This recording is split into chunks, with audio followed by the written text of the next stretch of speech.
ẹ̀yin ti tèmi ṣàlàáfíà ní ṣe dáadáa ní ṣe ṣàwà all right. Mo tún ti dé o, mo ní kí sáré wá sọ fún yín pé marriage is not enough part 2 ó ti jáde. So ẹ lọ sórí YouTube lórí Yorùbá Plus kẹ́ lọ wo marriage is not enough. Ẹ mọ̀ kí ní part 1 tí mo sọ tí mo ní pé àpò ọkọ yẹn kò nífẹ̀ẹ́ ìyàwó ẹ̀, mo nítorí pé ó ti pàdé another Gen Z níta tó máa múra tó máa wọ àwọn aṣọ kékèké.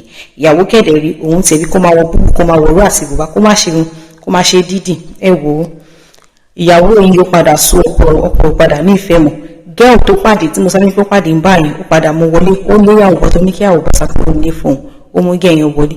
Girl tó bá mú wọlé àṣegun eléegun ló gbé wọlé. Girl yìí tó bá ti fẹ́ ní nǹkan papọ̀, girl yìí àṣà àwọn oní BDSM ní girl yìí á ní tí kò mọ òun kó jókòó ẹ̀dẹ̀ mọ́ pé ọkọ ẹ̀sìn ló fẹ́ tẹ́lẹ̀tẹ́lẹ̀ wọn ṣe gbogbo àwọn kan báyìí.